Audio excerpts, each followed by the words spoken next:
Can I ask committee to start thinking about getting into your seats, please?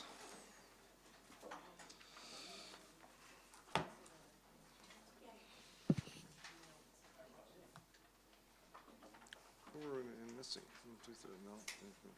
Wow, full crowd.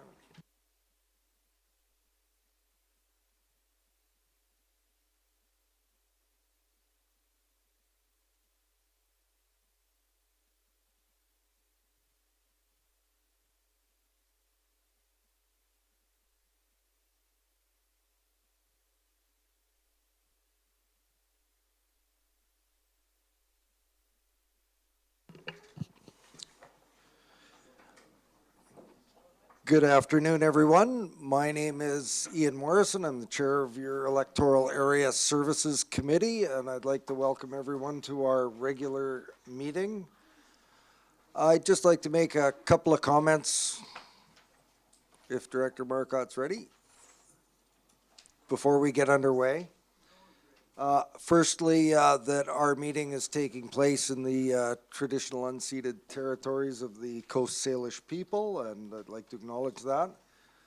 And I'd also like to welcome to our meeting today Alternate Director Bomford from Area D and Alternate Director Tatum from Area I. Welcome.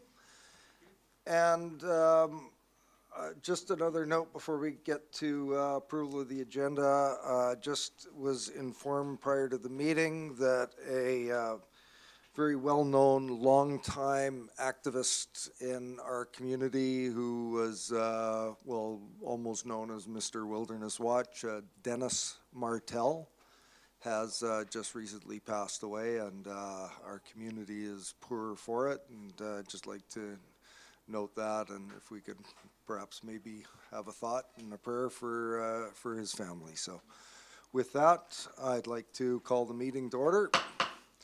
And we have an agenda before you. We do have some additions. If we would please note, we've got some late additions. We've got new business item number 1, which is grant applications, which have been circulated to the committee. Number 2 will be verbal with a recommendation regarding benefit packages. And under closed session, there will be there's an emergent item, potential litigation, which will be CSNB1.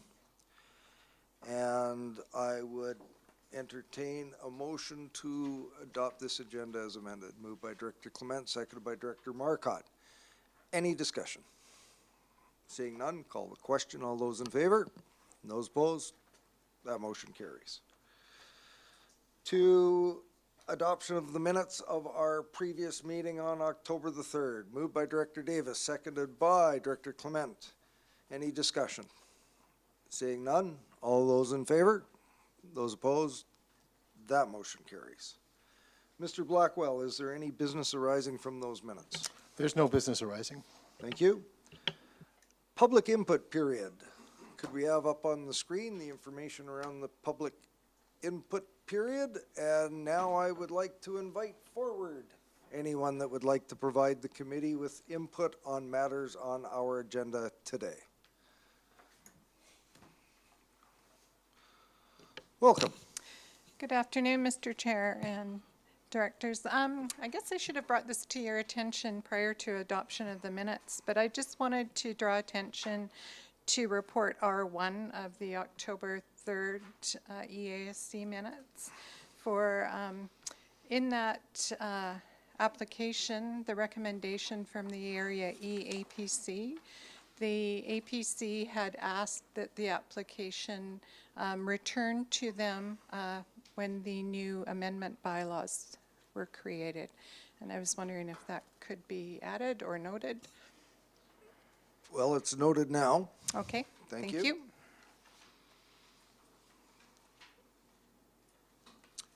Would anyone else like to provide some input to the committee today on items on the agenda? Don't see anybody rushing forward to the microphone, so we'll go to the next item on the agenda, delegations. Seeing we have none today, go to correspondence C1. And Mr. Blackwell, would you please read that recommendation? Thank you. The recommendation before you is that it be recommended to the board that a grant and aid, Electoral Area E, Couch and Station, Settlement, Glenora, in the amount of $1,500 be provided to Couch and Station Area Association to support rec and roll after-school youth program. Turn to the director for the area. Moved by Director Nicholson, seconded by Director Clement. Any discussion? Director Dory. Thank you. Is there a function that supports Couch and Station Area Association? Director Nicholson. There is a function that provides operating dollars for the facility, yes. It doesn't. Do you have a Okay. follow-up, Director Dory? Yeah. So is there a rule or a process where if there's a function for something that you don't give a grant and aid to them, if there's already a function? Mr. Carruthers. I would look to staff to confirm that's generally associated with our regional grant and aid program, and that regional grant and aid are not given to an existing service. We don't have that same rigorous policy with regard to the EA director grants and aid. Director Nicholson. Just to clarify, the Couch and Station Area Association that is converting the old school into the hub at Couch and Station has a policy that all their fundraising and extra operating money, if there is any, but things like this grant are all directed towards finishing the completion of the renovations. So they're still under development mode. So any programming that they do, which is very minimal, but they do the after-school youth programming, has to raise its own money for the youth programming. So that's where that would be going. You have another follow-up, or No, Director Dory? I'm fine with the answer. Thank you. And just from my perspective, and if I could provide some clarity, my understanding is that the recipients of grant funding that may be using for various operating or expenditures, which we of course review each year, but if there's a specific program or initiative that warrants the support from the area director and this committee, then it's more than appropriate for them to support it. It's when you start getting into multi-year initiatives that that question will come up. So great point. And any further discussion on this item? It's been properly moved and seconded. Director Dory, can you turn your microphone off, please? I'll call the question. All those in favor? Those opposed? That motion carries. Next item is item 7, information, and those are Electoral Area E minutes. And was there any discussion, comment, question on these? Director Nicholson. So the chair, in our public comment period, noted that there was a correction to be made to these minutes. How does that happen now?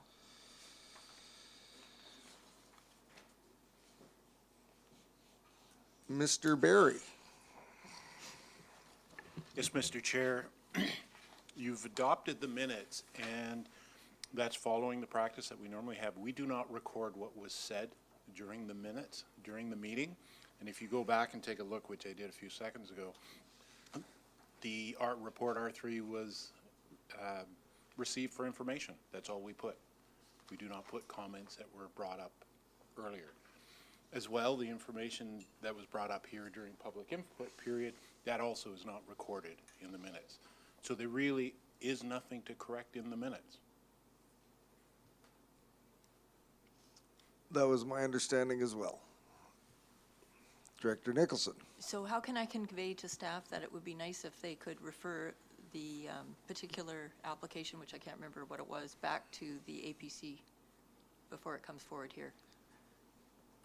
How can I make sure that happens? Mr. Blackwell.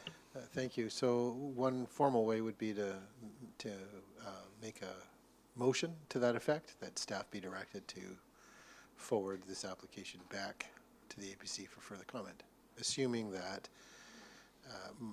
The cautionary note would be that there be some discussion with staff to ensure that there's a viable basis for that. Because if there isn't, what that does is further delay applications that are already seriously delayed in the process. So if there is something significant and meaningful, then there'd be a good utilization of staff time. Would it be possible for staff to take it under advisement? Absolutely. To talk to the chair of the Yes. APC and work something out? That's another option. Thank you. Maybe that's the best one. And I think hearing the discussion and I hear what Mr. Blackwell saying and understand the desire of APCs to have second looks on occasion, it's really important that if this is going to be something that is more of a normal practice as opposed to a special one-off, that's a discussion that the committee should have as far as modification of our procedures, because we are under the gun to process applications in a timely and responsible fashion, and we want to ensure that referral process is done as thoroughly as it can, and including the people that provide comment from APC. But we don't want to add an additional layer that may not be necessary. One-offs, yeah, I get that. That makes sense on specific occasions, but I think a further discussion around our policies and how these are processed would be appropriate as well. Director Dory. Thank you. We had that problem in Saltaire once or twice, and what we did was we circulated the minutes amongst the APC members to make sure that everybody's on side with how they're stated. So when it comes to the board, there shouldn't be any corrections, or it shouldn't have to go back to the APC. So I found that was a good way of doing things, because quite often somebody takes the minutes, they write the minutes up, and they send them in to us, and then we have a problem with some of it. So circulating the minutes amongst by email and saying, are these good, or is this fair, or is this the way we thought, and let them hash it out themselves rather than come here and send it back. Thank you. Thank you, Director Dory. So I believe staff have heard the discussion and will act appropriately. Next item, number 8, we have R1. Mr. McDonald, welcome. Thank you, Mr. Chair. This is a report for information only. And this is the September building report. We had a September, 45 total permits issued, and that's the average since 2008 is 40. We have a lot of on the go future projects. We have 80 permits still in the queue, and 27 of them are single-family dwellings. Our values are up to, for this month, we're 7 million, which is I think more than double than last month, and brings our year to over 65 million. We had 14 housing starts in the month, which if I recall it was 6 last month, so that was also a good month. And we've had 404 total permits for the year, and if we look at a calendar year, that would bring us to 525. So, and I've also made a note here just so the board understands that actually generates a lot of inspections. So it's going to generate about 4,000 inspections. And how it broke down, now the first thing that might get questioned is why did I say 15 on this screen for single family dwellings? Because there is a demo there. So that actually minuses 1, just so for clarification. So we had the 15 single family dwellings, 1 demo for single family dwelling, 12 renos. We see a lot of renos now. 11 garages and accessory buildings, a retaining wall, 1 industrial, 2 shipping containers that we issued permits for, and 3 other demos. Challenges we had in September, because we are generating more permits, this is also creating a lot of time issues for us, is that the CVRD is a very large area, so the inspectors are spending a lot of time on the road, so it does create a challenge for us in order to catch 22 with issuing permits as well as being on the road. We also, with planning, there's a lot more development permits, so that slowed us down a little bit. Planning has had a few of their own challenges with manpower, so we do wait for our blue slip process to come back. Bile infractions, we've also had those going up lately, a few more people we've caught building without permits, and then just general administration. Questions now, or? Just curious to know what Director a blue slip Clement? what a blue slip process is. Part of our building permit process is that we do push everything through planning to get approval there. Just, there are developed permits that we're not aware of sometimes, and we just don't want to get caught that in the old days, we would issue most permits thinking we did know most of the areas, but we found that since planning had, and just for developments have come up, there were areas that we didn't know about. So it's just a protection that we don't issue a permit by accident. This is the report they usually run that shows the values for the month, but I've done another one as well that also, on this one, shows a breakdown of the permits also by percentage of the areas for both the month and for the year. And with the exception of, say, Area B, which is about 30%, every other area is actually quite even. So even if I scroll between these two screens, you'll see values and permits are pretty even. Now I can field more questions. Got Director Acton, then Nicholson. Thank you, Mr. Chair. My question was, when you were talking about the delays with the permitting process, so what is that looking like then? How long is it taking compared to how long it used to take? Because of the amount of permits that we have, it can vary, and it depends on the complexity. Now, simple permits, if there's no development permit required, those can be turned around fairly quickly, and quite often the delays are more the clients, what they did provide and what they did not provide. Sometimes there might be engineering required. Housing is much more complex than it used to be. We were looking for engineers on more projects, and somebody may bring us one where they didn't want to use an engineer and the plan check may take longer, and we may find out through that plan check process they did need an engineer, and then we had to send it back. We have one right now that somebody's been bothering me, you know, my permit's taking forever, but it's actually been the client has changed their mind on their plans probably half a dozen times. So those are the kind of things that can cause longer delays. I'm not sure if that answers your question. Well, it sounded like that maybe we were part of the problem of the delays because of staffing, you mentioned. Yes. And so I was just curious, like, what are you seeing? Because that's not quantified. So is there, say, a year ago, a similar permit would take, let's say, 2 months, and now it's taking 4 months? Or is it only Let's go 2 weeks taking and 2.5 months? Like, what is the increase of wait times, I guess, if you can quantify it? Up to a week to 2 weeks, I would think longer. And where we've run into is in this blue slip process. So there's a manning issue with planning in order for them to process a large amount of these blue slips. Last time I checked, there was somewhere around 40 of them sitting there. So that's 40 building permits waiting for blue slips to come back in order to be approved. We do our best to try and let them know that maybe it was something simple and maybe the building department can help out because we are aware of some of the issues. And we can look at setbacks and heights and things like that that maybe we don't need planning to look at, and they can just look and let us know, yes, it was or not a development permit area. Final follow-up? Okay, final follow-up. So just the way you said this, so is the blue slip a new process then? No. No, okay, it's it's not. not. Okay. I have Director Nicholson, Davis, and Dory, so Director Nicholson. I'm wondering about shipping containers. What, do we have rules around shipping containers and? Some Mr. zoning. McDonald. No. That might be a question better for planning. However, it is permitted in certain zones. So what we are doing, we did not used to do permits for them. We just sort of let them come in. We want to control and see where they are and that they are on the property, meet the setbacks of the property. So that's what we call a siting permit. And we actually have a special permit for the containers. We realize they're not allowed in all zones. I'm not off the top of my head sure. I think A and C does not permit them, but they are permitted in certain zones. Okay. Thank you, Director Nicholson. Director Davis? Thank you, and one of those permits was for the Mill Bay Historic Church, and they're going to be open starting on Sunday.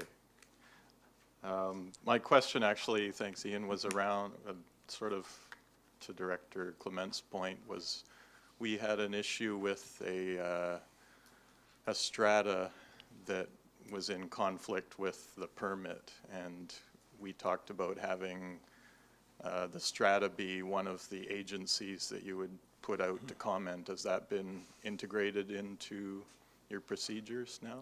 Not at this time, no. Okay.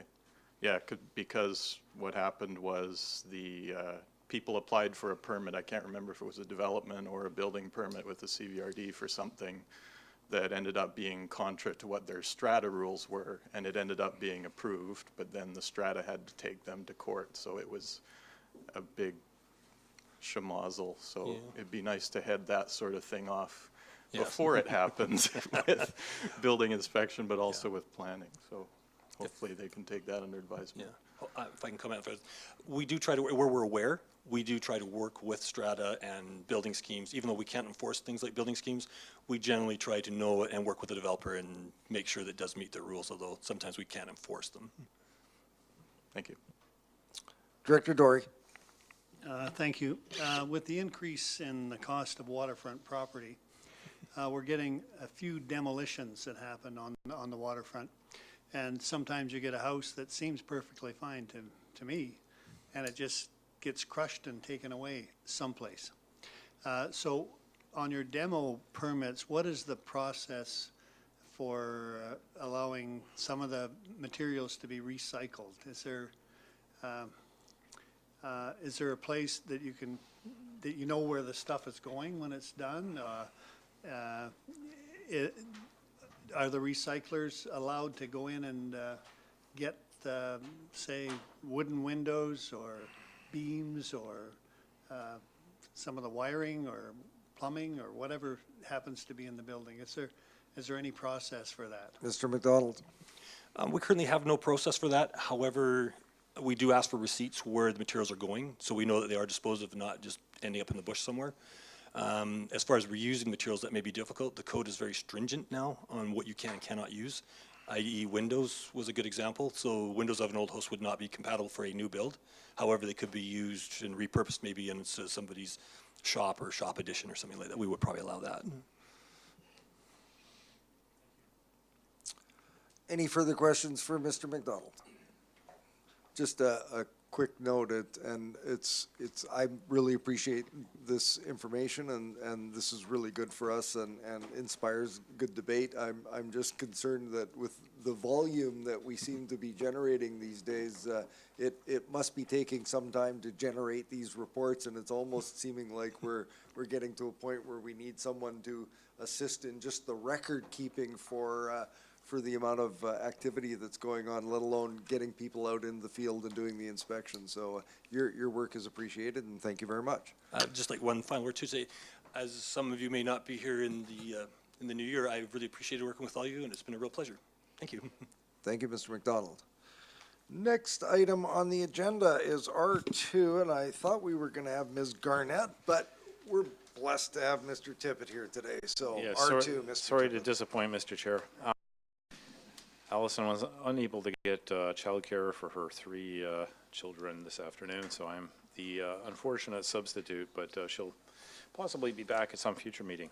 So the 2 reports that she asked me to cover for her are coming up. This is the first one. It is for Kerry Park Recreation Center, CVRD facility, obviously. Everyone, I think, knows where it is, but there's the site plan. There has been a sign along Shawnigan Bay Road, and there's a photo of it right there, which is a backlit can sign that has dark letters and at night is very bright. And that's been there as long as I can remember, probably pushing 20 years now. There's a request to actually replace it with a more modern sign, which would not be backlit.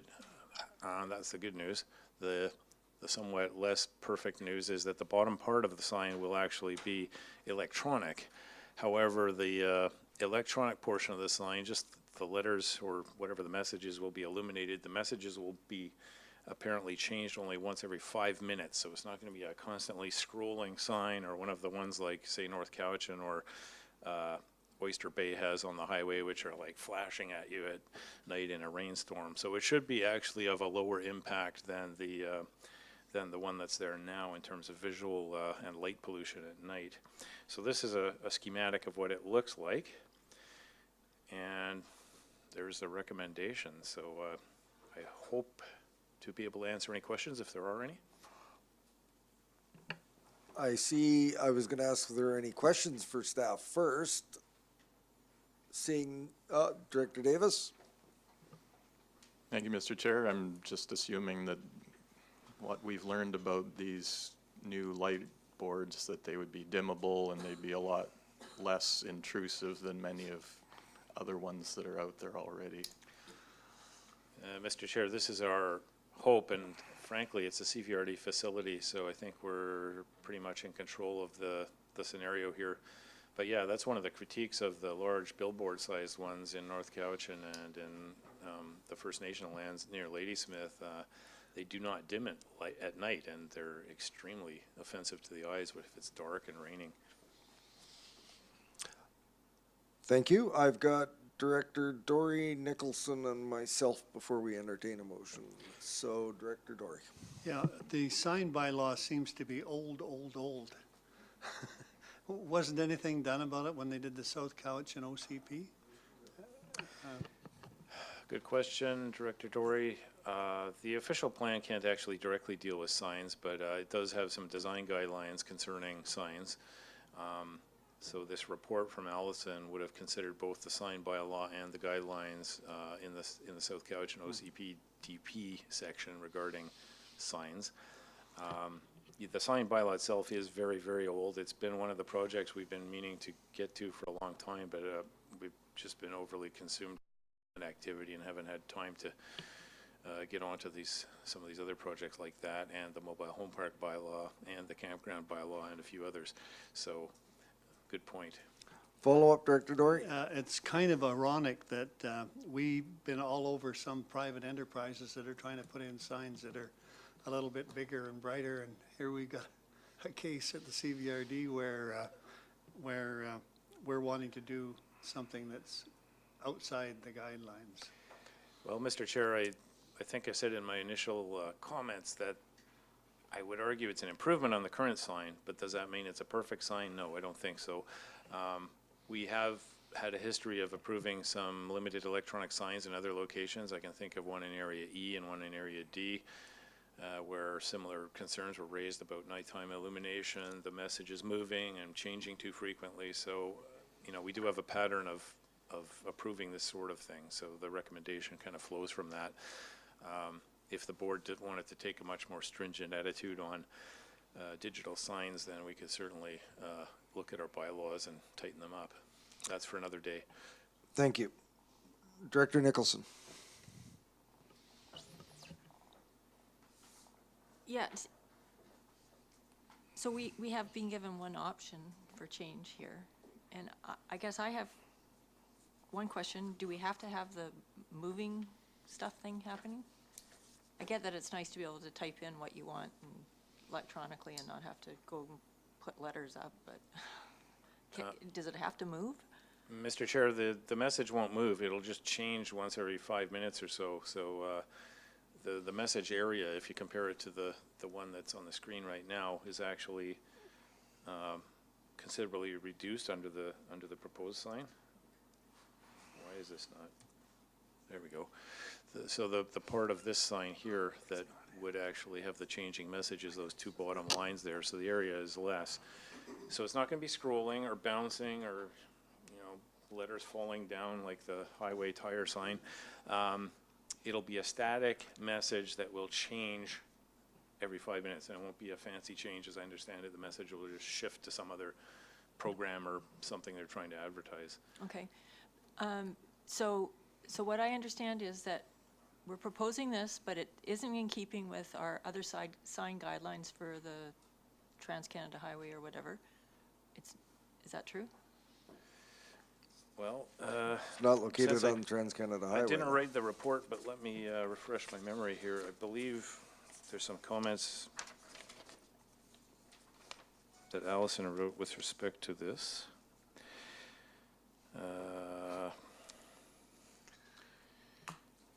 Okay, well, she says here that there are no development permit guidelines that guide the form and character of the sign. And yeah, I guess the hook here is that it's an institutional site. The zoning's institutional, therefore it's not subject to the commercial and industrial elements of the development permit process. So that still doesn't excuse it from the concept of us trying to improve the visual appearance, but technically there isn't really a substantive ability through the development permit process to deal with it. So it primarily was based on the sign bylaw. But I think, again, compared to some other commercial signs that have been issued under the development permit process elsewhere, it's in keeping with those. It's not out of out of character with them. So Follow up?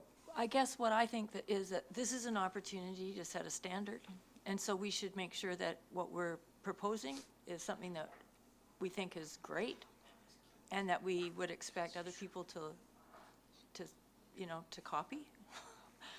And I think if we're not very experienced in this kind of thing, we should maybe just think about doing it the best job we can in one area first, try it before we do it. We invest in 2 sites, because I know the next one is basically the same thing for Shawnigan Community Center.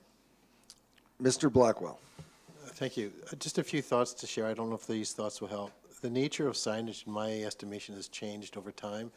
The signage bylaws and so forth that are commonly in effect in many local governments across BC, to some degree or other, don't reflect the changes in how we orient ourselves in space. In other words, we have GPS now that a lot more people rely on, whether it be on your cell phone or in your car. So we're less dependent on signs in front of businesses. We rely on our GPS. So it starts to shift our reliance on signage. That said, to Mr. Tippett's point, recreational signage, which is a communication device for the entire community, is an entirely different creature than commercial signage. It has to achieve a lot more than ABC retail outlet sign has to. I have no doubt that folks at Kerry Park have considered the requirements of what they are looking for around signage, and perhaps Ms. Little would like to take this opportunity to speak to why this design. Ms. Little, come to the lectern, please. Hi, thank you. Can you speak into the microphone, Sorry. please? We definitely looked at a number of options for signage, and the reason we went with electronic, there was a number of reasons. One, it is a lot less lighting than the existing signs, so we could replace with another readograph board as we have at both Shawnigan and Kerry Park. They're extremely bright during the evening times. This allows for staff to change through Wi-Fi versus an actual staff member having to go outside, manually change letters. And the 5-minute intervals, we probably won't be changing it on a 5-minute interval. It would probably be a lot less than that. But that was the guidelines that Emily had put together with the report based on what other CVRD places have done. They are LED lighting, so it uses a lot less electricity. And just looking at the recommendation there, in terms of increase in signage area, that's the existing bylaw, the 1.1 meter. Kerry Park sign currently is 5.9, I think, or 5.8. So it's not a huge difference in terms of sizes for either Shawnigan or Kerry Park. They're very similar to what we have currently. Thank you for that explanation. I will yield and make my comments when we have a resolution on the floor. I see your hand, Director Dory. Alternate Director Bomford, do you have a question for staff? It's more a general question with these signs. Is there any talk with the institutions of turning them off at nighttime, like from 10 at night till 6 in the morning? Ms. Just a Little, would you thought, come back to up, do please? with that's more to do with just general light pollution. Thanks. Yeah, if the committee recommended that that's what they wanted us to do, I don't see an issue with that. Really, we're just trying to get the word out there to the community, what's happening. For example, this week on our signs, we have about the elections and come out and vote. And so those types of things, I know for Shawnigan Lake, and I know we're talking about Kerry Park right now, but from the Shawnigan Lakes Commission point of view, they really want to get community events out there, not what's just happening at the community center, but as well in the community, because we don't have any other way to let communities know without putting the 4x8 sheets of plywood out there on the sides of the road. So we're hoping that will help eliminate some of that by utilizing our community sign and getting the messaging out there. But And just a quick note, the Couch and Lake Sports Arena has a new sign. We've incorporated some of this technology, and part of the rationale for a 24-hour sign is that not everybody works 9 to 5. People are coming home at odd hours, and we want to ensure that every opportunity to engage community in messaging that is important to either the recreation center or the the CVRD is taken. So with that, Director Dory to close. Ms. Little, question to you. Approximately how much are these signs going to cost? Like, we're thinking of doing that at the Saltaire Center in Saltaire, have electronic sign. And we'd like to know how much, what budget we're looking at. Currently, right now, the Kerry Park Commission has a $75,000 budget. That is high though, because we were looking at doing some additional signage for the facility. And then Kerry Park's budget is 50,000. Kerry Park's, or sorry, Shawnigan is 50,000. It's gonna be more expensive because we're proposing a V sign. Because unfortunately, where Shawnigan is situated, you can't see the sign coming from both directions. It has to be two separate signs. So we're looking at about $25,000 most likely per sign. Okay, for the V sign too? The V sign's probably going to be closer to 50. That does include the concrete slab and the woodwork and everything around Okay. it. Thank you. Excellent. Thank you for that input. Appreciate it. And I will turn to Director Acton because I think she put her hand up first wanting to move this resolution. Moved by Director Acton, seconded by Director Clement. And is there any comment, question? I'm going to make a quick comment in that when I was reading this, I was kind of chuckling because we have had numerous animated debates around signage along the Trans-Canada Highway corridor for commercial and various different purposes. And I do agree with what Director Nicholson said, that when we approve these for our institutional and CVRD operated facilities, I think that we should be certain that it's the right fit and that it can be duplicatable in the future for others that are wanting to put signage up in our communities. I think this does set a standard. This will be here for a number of years, and it's important that we get it right. So with that, I see no further hands. I will call the question. Oh, I will ask Mr. Blackwell to read the resolution, actually. Thank you. The resolution before you is that it be recommended to the board that development variance permit application number DVP 18A04, Kerry Park Recreation, be approved with the following variances to CVRD sign bylaw number 1095. Firstly, increasing the sign area from 1.1 square meters to 6.9 square meters. And secondly, increasing the sign height from 1.8 meters to 3.3 meters. Thank you, Mr. Blackwell. We'll call the question. All those in favor and those opposed? That motion carries.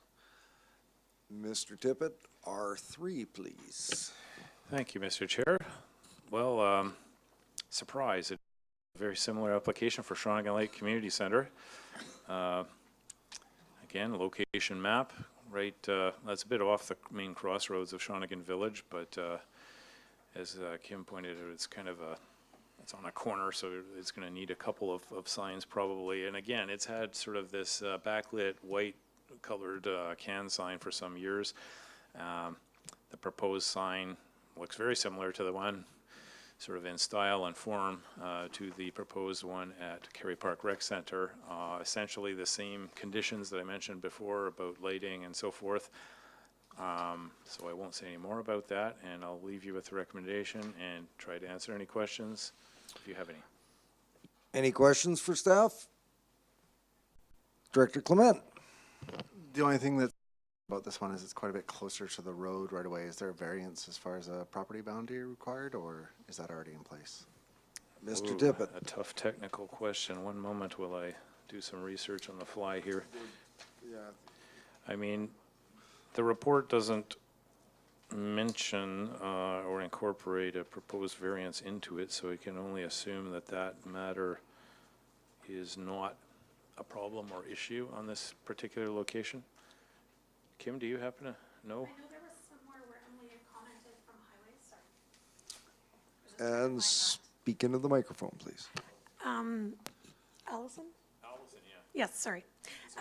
Allison is the one that was working with me on these, and Kerry Parks is part of Ministry of Transportation's property, and so we do have a permit for that, whereas Shawnigan's was not. It was on property line. Thank you for that. Any further questions for staff? Seeing none, would someone like to move that? Moved by Director Davis, seconded by Director Clement. Any further discussion? Seeing none. All those in favor and those opposed. That motion carries. Oh, you didn't read it. It was so close to the other one, sorry.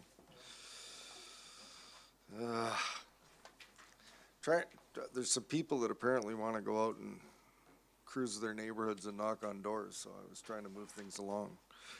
R4. Ms. Herrera.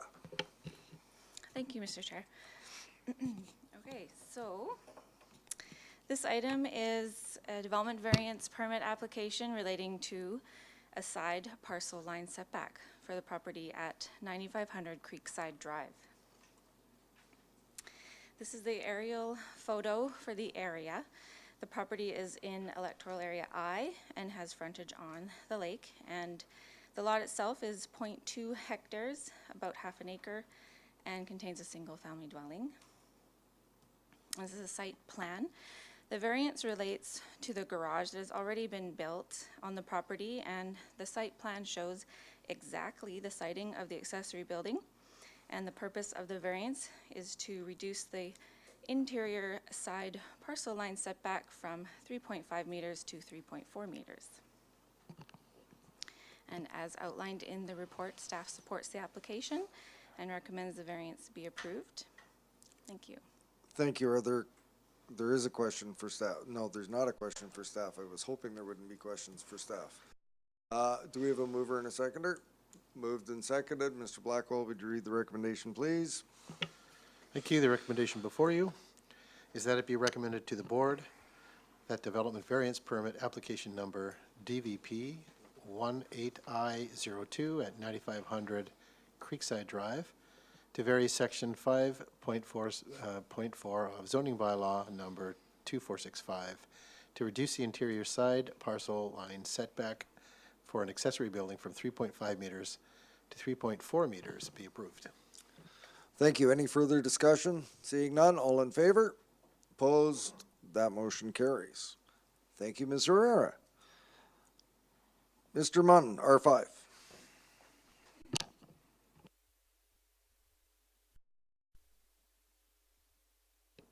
Thank you, Sheila. Yes, good afternoon. This application is development permit, there we go, development permit 18D03 at 4401 Telegraph Road. It's a development permit for three types of development permit guidelines. I'll go into that in detail. The parcel is located in Area D, Telegraph near Couch and Bay Road. And as you can see, this is a rural village designation within a sea, you might say, an island in a sea of agriculture. So the subject property has been subdivided in 2016 and is now water and sewer, so it's being subdivided again into two parcels of 0.2 hectares, the minimum lot size. The three sets of development permit guidelines that apply are agricultural protection, rural character, and subdivision. You can see the property here. That's from Telegraph Road. At the front of the property, a new building house on the left. And this is from the rear of the property. And this is the lot that's being subdivided on the left. That's the form of the subdivision. The existing house on the left and the proposed house on the right. The main issues that come into this application are water management, infiltration of water and sediment and stormwater control, as well as an agricultural buffer required by the agricultural protection guidelines. The agricultural buffer is there for separation, screening and planting management. That's the infiltration system that you can see here. Both dwellings have the same. This is the agricultural buffer. The agricultural buffer is a 30-meter distance from agricultural lands, and because the road width is 20 meters wide, it comes onto the property for about 10 meters. In conclusion, the building setback should be a minimum of 14.5 meters to accommodate the various elements of the setback, including the agricultural buffer. Return or retain native species and remove the invasive species. Have a 4.5 meter agricultural buffer as described in the report, and management for rain and stormwater and sediment control, and have a landscape security.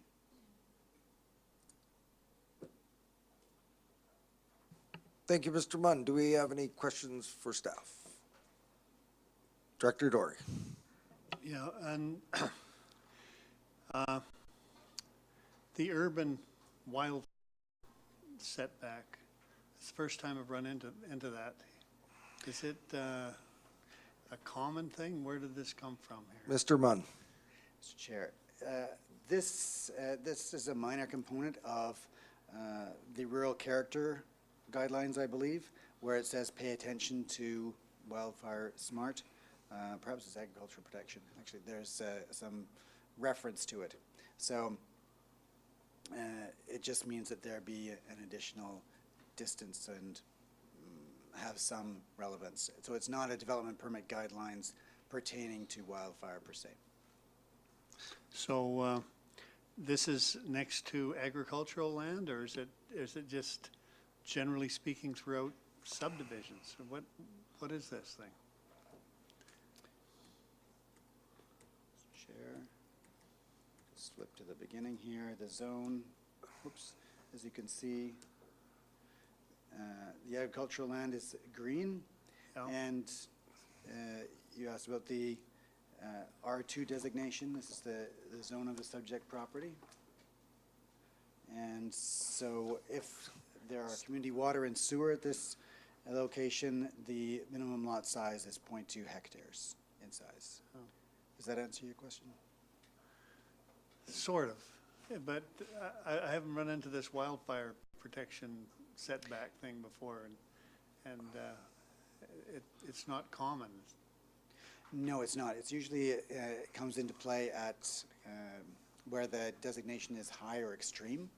In this case, I think it's moderate, but it was, as I say, it was a subsection of the these guidelines to pay attention to wildfire guidelines. Okay, was that in the new OCP, or is it just generally? It's in the development permit guidelines in the OCP, yes. Okay, thank you. Are there any further questions for staff? Seeing none, turn to the alternate director for the area. Move the recommendation, seconded by Director Clement. Any further? Oh, Mr. Blackwell, would you read the resolution, please? Thank you. The recommendation before you is that it be recommended to the board, one, that development permit application number DP 18D03 at 4401 Telegraph Road be approved as set out in the staff report dated October 3rd, 2018. And two, that the general manager of land use services be authorized to permit minor revisions to the permit in accordance with the intent of development permit guidelines of OCP bylaw number 3510. Seeing no further hands. Mr. Munn, you're pointing at something? Sorry, it should be 3605. There was a typo. Note that correction, please. I'll call the question. All those in favor? Those opposed? That motion carries. Thank you, Mr. Munn. Mr. Moreno, R6.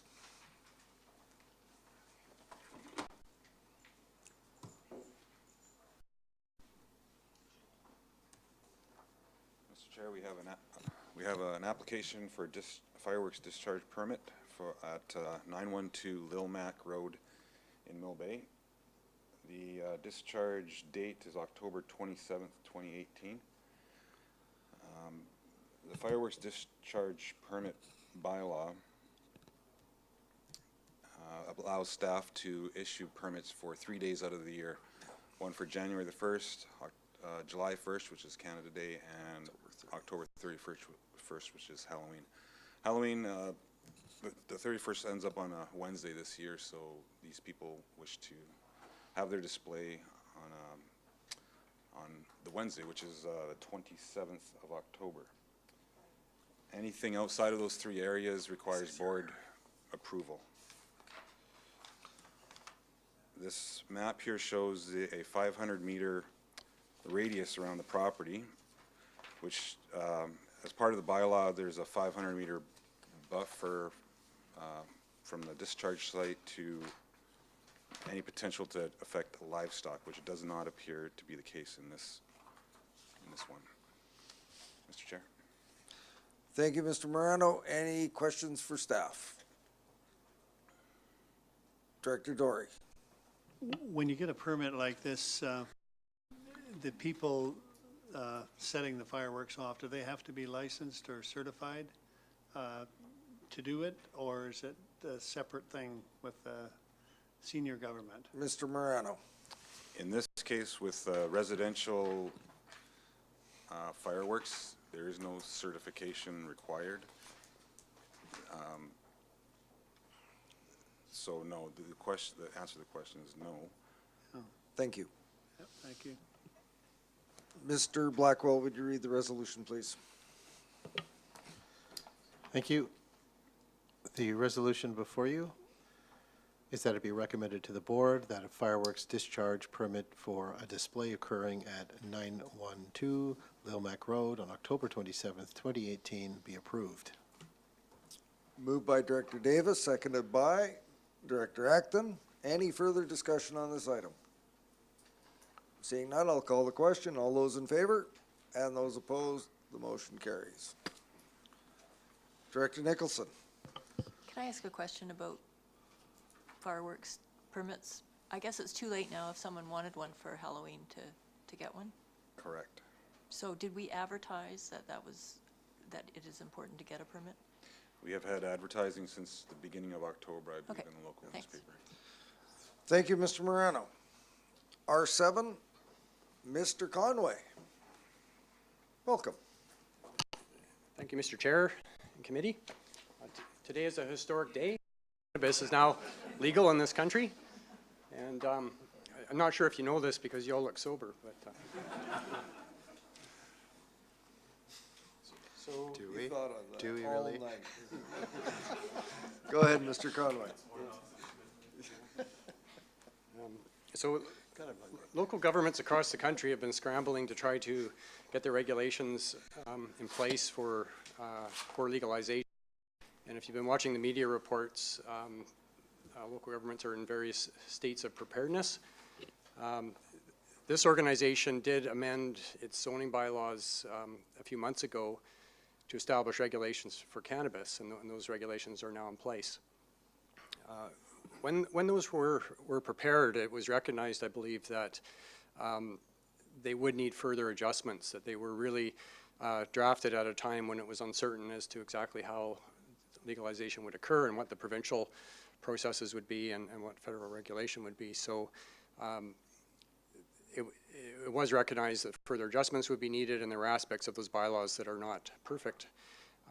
I understand that when the public hearing happened for the amendments as well, that there were a number of community comments that were received that it wasn't really possible to incorporate into the amendments because timing was such a factor, and that it was really imperative that those amendments happen before legalization happened so that there wouldn't be grandfathering of existing operations. So what we're bringing forward to you today is a policy that would basically direct that aspects of those cannabis regulations not be enforced until such time as there has been further amendments. And there's really two primary aspects of the regulations that we're focusing on. One is the cannabis, cannabis production, personal home cultivation is the use that's specified in the bylaws, basically growing in residential properties. The bylaws prohibit that, for understandable reasons. But there are all sorts of complications around medical marijuana that would make that very difficult to enforce. And it is legal now to actually grow 4 plants on residential property as well. So there would be all sorts of issues with trying to enforce that regulation. And so we're recommending that if complaints are received, that we record the complaint and keep a record of it, but that active investigation and enforcement not be pursued. The second category of use that we're focusing on in the policy is storefront retail use, or the dispensaries. And so we're aware of a few dispensaries within this region, and we're anticipating that they'll be coming in to either apply to rezone, or that through some sort of amendment that the CVRD would initiate, that they may be legalized through that process. So the policy is proposing that no enforcement be taken on retail sales as long as those operations are in industrial or commercial zones. So the policy does not direct that enforcement not be taken in other aspects of those regulations. So there are, for example, commercial production uses for cannabis that are regulated now that would be subject to conventional enforcement, and any sort of health and safety regulation, that kind of thing would be enforced as well. And the policy also emphasizes that it does not preclude the board from enforcing its regulations in the future should it desire to, and that this policy does not legalize non-compliant uses. So the policy is before you, and we're seeking direction from the committee to proceed with it. Thank you. Thank you, Mr. Conway, and we'll entertain questions to staff first. And I had Director Clement put up his hand. The first part about personal production at home makes sense and is really clear. On the second component of storefront retail, you're just saying that the CVRD will not enforce, but I've been reading a lot that the province and the RCMP will be enforcing on their side, that one doesn't preclude the other, and they'll just continue doing theirs. We just won't say that there's a zoning infraction in that case. That's correct. Yes, we would not be enforcing it under zoning regulation. So the federal government or the RCMP may choose to enforce. I understand that the province is going to be having its own licensing procedures for that activity as well. So this is really just getting direction on the CVRD end of it, not on the other. Follow-up, Director Clement. So those articles I was reading about the RCMP bringing the hammer down were around unlicensed. So in the event that there is a licensed facility that starts up in a, let's say, a commercial zone in Cobble Hill, we're just saying we're going to hold off on it still, even though it's licensed? Well, with the retail operations, they don't have licenses currently, the ones that are operating, and are going to require them. So it remains to be seen how the provincial and federal governments are going to deal with those. They may take an active enforcement and not allow them to operate until they have a license. As I understand it, the licensing process does require involvement from the local government, and I would fully expect that zoning is one of the considerations that's going to come into play for obtaining a license. So those operations, if they're wanting to obtain licenses, I expect we're going to see them fairly shortly. Rezoning applications before us. And I've got Director Nicholson next, and I guess the point that I'm reading from this report is this is specific to our jurisdiction and our rules and bylaws, and that there's a lot of moving parts in a lot of different provinces, and we are still sort of sitting back to see what the provincial government will be doing. I understand they've got up to 200 license applications that they're in process dealing with. But I don't know of any referrals to this local government yet in regards to any of those licenses. So with that, Director Nicholson.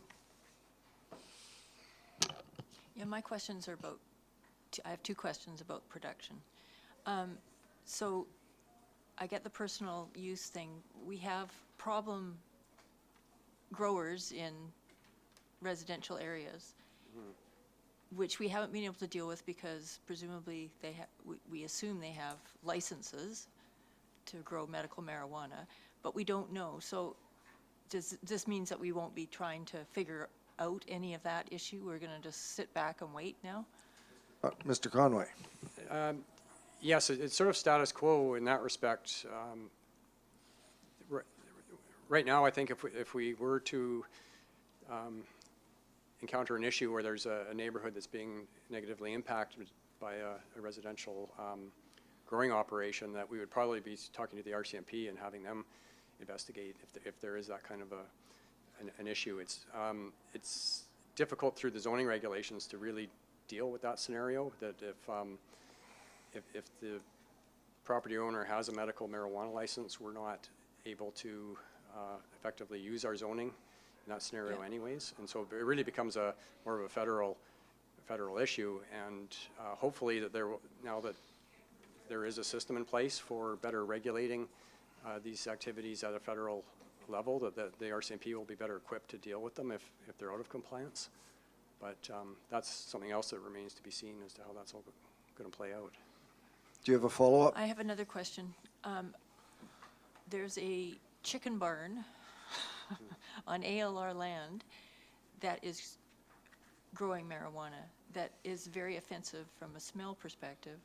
So what kind of regulations will we be able to do on ALR land? Mr. Conway. To minimize those kind of problems. Okay, yeah, on agricultural land, that's a whole other issue. Yes. The Agricultural Land Commission had initially, a year or two ago, had identified marijuana production as a farm use, and were allowing it on agricultural land, which basically meant that the local governments could not regulate it in any way, as it was protected as a farm use.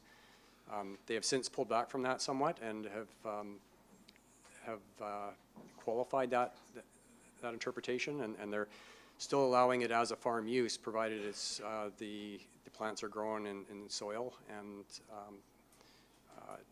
less of an industrial type setup. So there's policy that the Agricultural Land Commission has on their website that specifies what they'll allow. It's difficult for local governments to try to decipher what exactly is permitted and not permitted on agricultural land. So I think our process will be to be contacting the ALC when we encounter these types of operations, and having the ALC determine whether they're permitted or not. But they're. Mr. Blackwell. Thanks. Just a further comment to Mr. Conway's. So from an agricultural perspective, this is just another horticultural crop. It should, in theory, create no more offense than, let's say, a chicken barn, which, with fans directed toward an adjacent property, can be extremely problematic. The significant piece here is not just simply the fact that it's within limitations, a permitted use pursuant to the ALC Act and its regs. There's also the Farm Practices Protection Act that says so long as this agricultural, or in this case horticultural activity, is occurring in a manner that reflects normal, in air quotes, farm practice, they are immune to any nuisance litigation or legal attack. Do you have another follow-up, Director Nicholson? Yeah, I guess it comes down to what's normal farm practice when you're growing cannabis, and I think that it is the smell can be very offensive for long periods of time. And so, I mean, I would hope that if we're allowing new facilities, that they would have state-of-the-art ways of dealing with that. And so when you set up in an old chicken barn that doesn't even have working fans, you know, we should be able to somehow manage that. Mr. Blackwell. Thank you. Through you. This actually introduces a whole other really important discussion point, maybe not for today, but that is with respect to the Agricultural Land Reserve. And too frequently, the ALR is viewed as this wonderfully bucolic landscape that is a kind of an iterated park that happens to have a little, gentle farming activity. Well, the fact of the matter is, and it's hard for people to grapple with this, it's an industrial park. And why I say it's an industrial park is because it utilizes equipment, heavy equipment, toxic chemicals, and so forth to undertake its activities. So the net impact of many farm operations is as significant as a heavy industry a heavy industrial business park. And I think it's really important, if we're going to protect the interests and provide surety to the agriculture community, that we embrace that reality. And if folks are entering the ALR, they have to understand that it could be a noxious environment to be in. And the degree to which we impact that introduces additional layers of complexity for farmers. So just a few thoughts. Final comment? Well, I understand that, but I also understand that this is a new farming use, and I think it's, worthwhile for us to work hard with the ALC to make sure that it works for everyone. Because the reality is, a lot of my area is agricultural land reserve, and there are a lot of people that live in the ALR. And so, the smell thing is not easily managed unless you do it at the source. Thank you. Director Dory, something new to add? Yeah, just to clarify a question, we have grow up in Saltaire, right like between two houses. You can barely drive a car by to get to the back where the thing is. We phoned the police on that, and they go in there and said, yeah, they got all the permits. The building inspector says, yeah, it's built according to code, so we're left with, we can't do anything.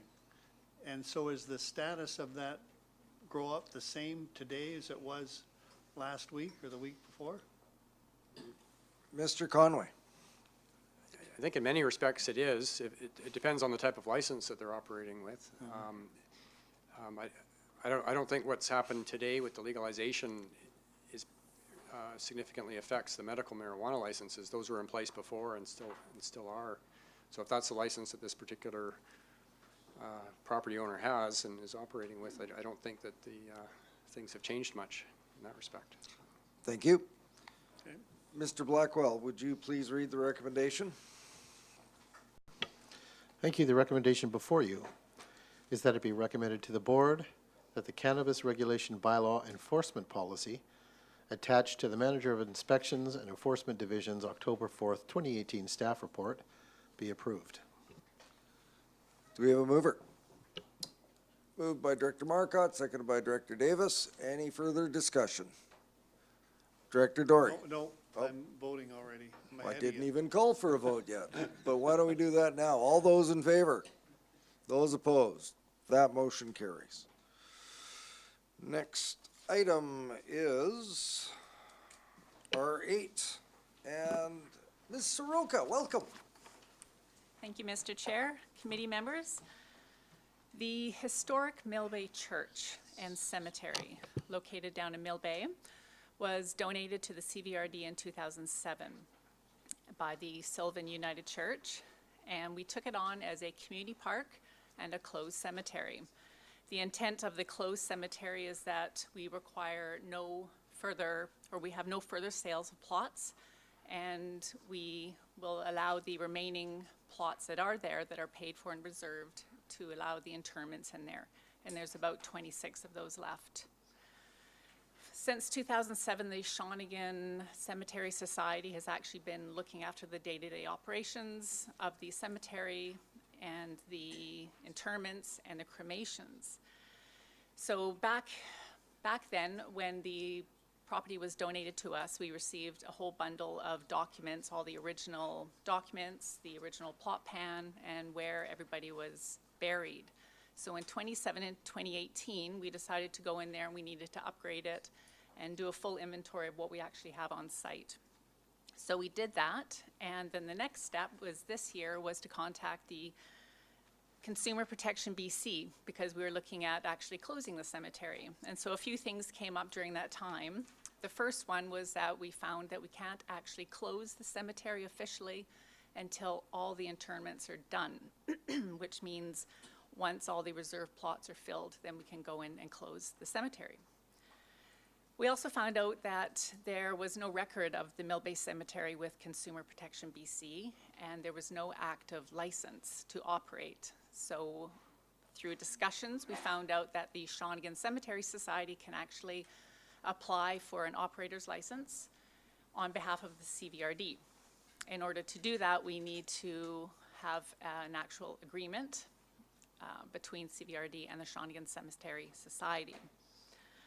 So some of the elements, the key elements of this agreement is that it would be a 20-year agreement with an option to renew. The administration and the operation of the cemetery, including all the interments and the cremations, would be looked after by the Shawnigan Society. That would include the headstones, discussions with people that need to be buried, or families, as well as any kind of costs associated with that. They would also apply for the annual renewals of the operator's license, which happens every year. They would submit all the records to the province, and they also would look to amend the Shawnigan Cemetery bylaw. And they would work with us, and they would actually include the Mill Bay Church or the Mill Bay Cemetery under their bylaw, which would save us having to do another one, or to do one. The CVRD will continue to maintain all the grounds and the church as they do now. We would look to provide some form of annual funding for just general administration to the society, and we don't know quite yet what that is, and we will find out what that will be when we get into deeper conversations about the agreement. And the other thing that we will do is maintain this beautiful updated plot plan that we've done over the last 2 years, which was attached to the report. And that, once we have any interment, that gets updated, and we supply that to the society. So there is a one-time fee, and that's for the operator's license. And then after that, if the renewals don't cost any money if they're done 2 weeks prior to the expiry. So the recommendation to the board is for a 20-year renewable agreement, and that can now be read. Thank you. Thank you, Ms. Soroka. Any questions for staff? Alternate Director Tatum. Yes, I have a couple of questions.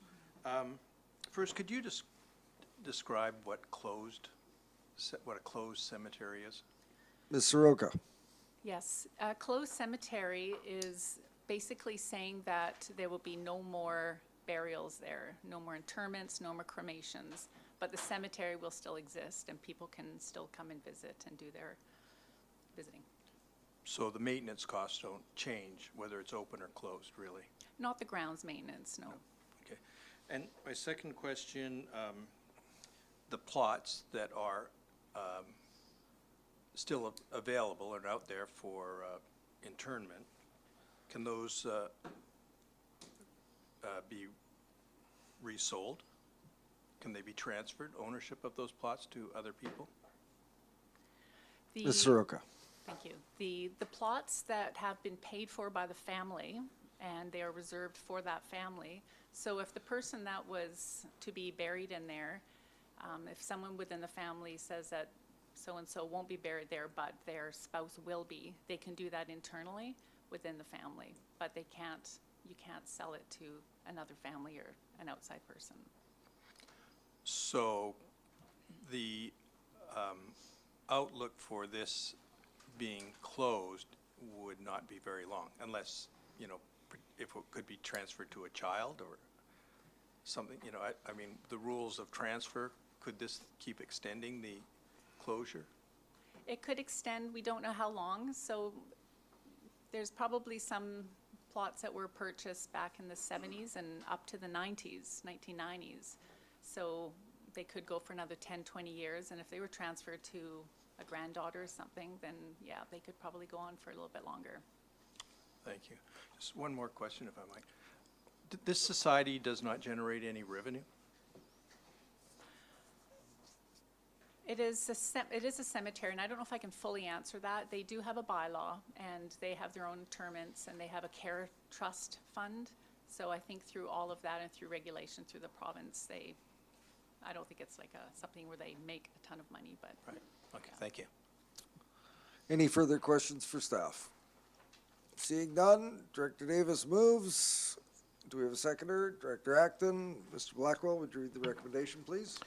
Thank you. The recommendation before you is that it be recommended to the board that a 20-year renewable agreement with the Shawnigan Cemetery Society, inclusive of the terms and conditions outlined in the Parks and Trail Division's October 2nd, 2018 staff report for administration and licensed operation of the Mill Bay Cemetery located at 2851 Church Way, which is the Mill Bay Historic Church, be approved.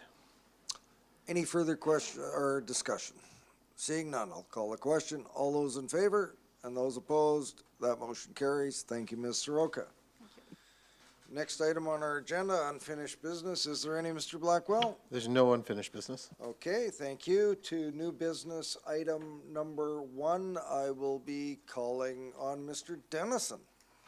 And this has been circulated to everyone. Thank you, Mr. Chairman.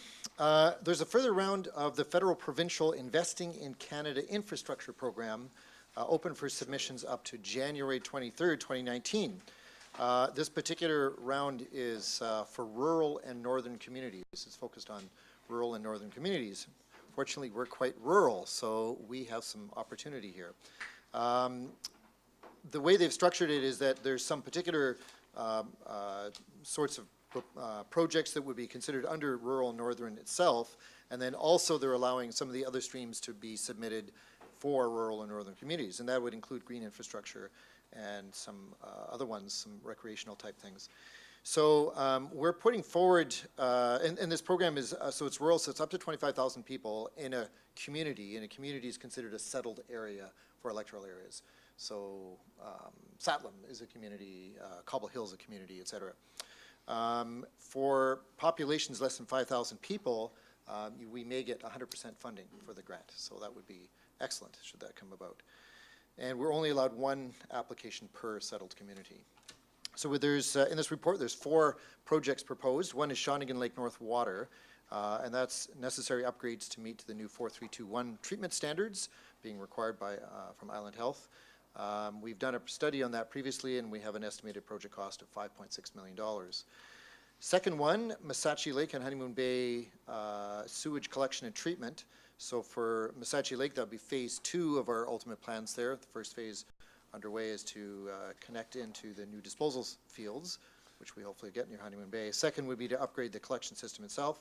So we're putting that in this application. In addition to that, new collection for Honeymoon Bay to tie in with the discharge from Missachi, and then run that through some new lagoon-based treatment system with RIBs for disposal. We've done on a staff level a preliminary estimate, and we think it wouldn't exceed $5.6 million. We're doing some preliminary engineering for that, though, in the next little while in time for the submission. So we'll have a firmer number. For this, we're just saying up to $5.6 million. And the third one from Water Management is for Woodley Range. Woodley Range, as you may recall, lots of trouble providing sufficient water there. We have to truck it in frequently. The customers there got about a quarter the water that everybody else gets from water systems. So the project here is to develop a new groundwater source. We've done some preliminary investigation of this and have some preliminary engineering being done. Develop a ground source and then tie it in all the way up to the reservoir. So again, we don't have figures for it yet, but we're saying it wouldn't exceed $2 million. So again, that's the resolution for this one. And also our colleagues in Parks have number 4 here, Cowichan Bay Boat Launch.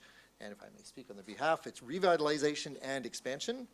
Addresses deficiencies in the original construction, would improve functionality by replacing some deteriorating sections in the existing boat ramp, and also would double capacity for this very well-used service. And the cost for that is $500,000. Thank you, Mr. Dennison. So just so that everyone's clear, you require to make these application an authorization from the board, and that's what we're here to do. We need board today. authorization, Okay. yeah. They need to know that the board's in for it. Okay. Now, with these, we're expecting them, if we get the awards, to be 100%. So we don't have to be putting up money from the functions in each case. We'll see what transpires with that, but that's the way that the grant is structured at this time. So. Okay, thank you very much. Any specific questions around these, Director Dory? Mr. Chair, thank you. Saltaire was paddling almost the same canoe as Shawnigan North. Correct. And had somewhat the same expenses. So Yes. is Saltaire, they're applying for another? It's in already. It's in so already. This is the rural and northern stream, and the other one was the green infrastructure stream. There's a few of them, but green infrastructure stream was the stream that we applied for under Saltaire. So that's already in. That's already been submitted, and we're awaiting news, the Okay. good news, what we hope to be Yeah. the good news. Yeah. And just for some clarification, that this is a preliminary list that's time sensitive. There may be others coming forward under this as well, or not. Yeah, Mr. Chairman, I believe Brian would have a Mr. word on that. Carruthers. Yes, Mr. Chairman, you're going to be receiving a report at the next Regional Services Committee meeting with respect to some proposed projects under the Community Culture and Recreation stream of this program. Thank you. Director Acton, question? Well, that might have answered my question. So Kind I'll of do why I some posed it. begging later on that, but I will say thank you for including Shawnigan North in this application. Seeing no further questions, do we have a mover and seconder? Moved by Director Davis, seconded by Director Markup. Mr. Blackwell, would you please read this lengthy recommendation? Worth every penny.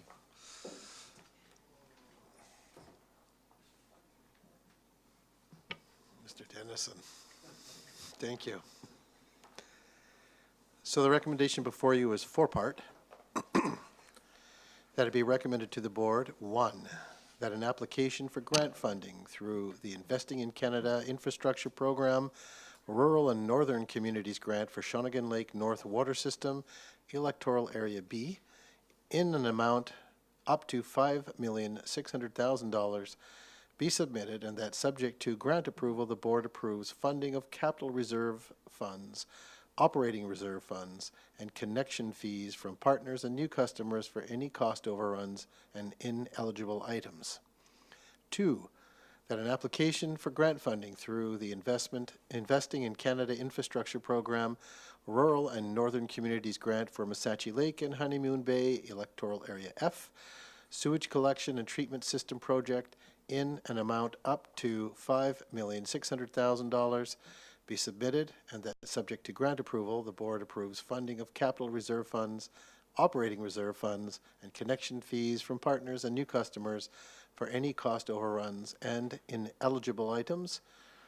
Three, that it be recommended to the board that an application for grant funding through the Investing in Canada Infrastructure Program, Rural and Northern Communities Grant for the Woodley Range Water, Electoral Area H, expansion project in an amount up to $2 million be submitted, and that subject to grant approval, the board approves funding of capital reserves, operating reserves, and connection fees from partners and new customers for any cost overruns and ineligible items.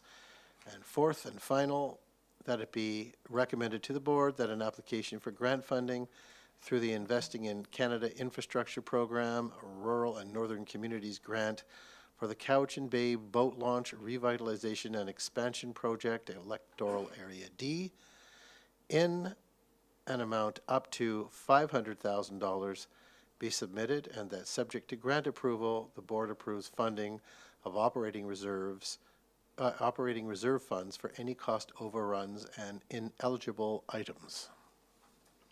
Thank you, Mr. Blackwell. Any further discussion? Seeing none, call the question. All those in favor and those opposed, the motion carries. That'll go to our Wednesday, October 24th meeting. Thank you, Mr. Chairman. Thank you, Mr. Dennison. Next item, and this is literally hot off the presses, a verbal report. I do have a resolution. A number of you will recall in discussions that we have had in regards to the benefits that might be available to electoral area directors through Union of BC Municipalities. I've been one of the individuals that has been on that extended benefits program. We had discussions about the somewhat limited nature of that package that is available to us, and also the challenge of us being able to access the CVRD main benefits package. Committee had asked if I would pursue the discussion with Union and BC Municipalities in regards to possible enhancements to that very, very basic program that was available. So on that direction from committee, I contacted Union of BC Municipalities. had indicated what we deemed were some of the shortfalls and some of the benefits that were lacking in the program that was offered, and the fact that we would like to see if there was something better that could be done, considering when newly elected individuals join that program, you're committed to the program for the entire length of the term. So I made some preliminary comments to the UBCM individual that was negotiating with Pacific Blue Cross, who was their provider. I sent those in advance of the Union of BC Municipalities Convention. At UBCM, I followed up with the staff person that was actively engaged in the negotiations while we were at UBCM, and I also paid a visit to the Pacific Blue Cross booth and explained how we felt that it was lacking, their program was lacking. So I just received an email Monday from Anna at UBCM saying it has been a bit of a wait. They've attached the information in regards to the benefits rates for elected officials. Thanks to your encouragement, there have been some more added enhancements to the plan. Haven't been able to digest it in a great amount of detail, and it is somewhat complex, but it looks better than what has been offered thus far. So I was going to bring that forward to committee, and I also have a resolution that, unless you've got any questions, I would read the resolution and see if someone would entertain moving it. And the resolution would be that a report be prepared analyzing and comparing the proposed 2018 UBCM elected officials benefit package offering the current package and other possible options, and that it be presented to an upcoming meeting of electoral area directors well in advance of the UBCM enrollment deadline. And would someone be prepared to move that? Director Marcotte moves, Director Davis seconds. Any discussion? I think it's pretty clear. Get a report to come back. Seeing no questions. All those in favor and those opposed, the motion carries. Excellent. That brings us to the end of our open session business today, except for question period. Is there anyone in the gallery that would like to pose a question in regards to the agenda items today?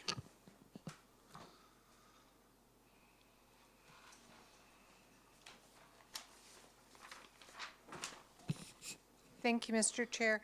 I was wondering if I may be permitted to clarify the statement that I made at the public input, because I think there was some confusion about what I actually meant. I agree that there was some confusion, but I think for the sake of consistency, we should maybe keep your comments to, or your questions for me, and we'll perhaps discuss the clarification at our next meeting. Okay, thank you. At the last Electoral Area Services Committee meeting, I had asked about the micro cultivation license, and I think that might have involved some of the discussion today with Mr. Conway's report. And I believe you said you were going to look into the micro cultivation and get back to me at this meeting. We don't have an answer for you yet. Okay, thank you. Thank you very much. Is there anyone else that would like to pose a question in regards to items on the agenda today? Seeing none, I would entertain a motion to resolve into closed session, section 90, subsections 1G, legal. Moved by Director Clement, seconded by Director Marcotte. All those in favor? Opposed? Carried. Return at 3:05, please.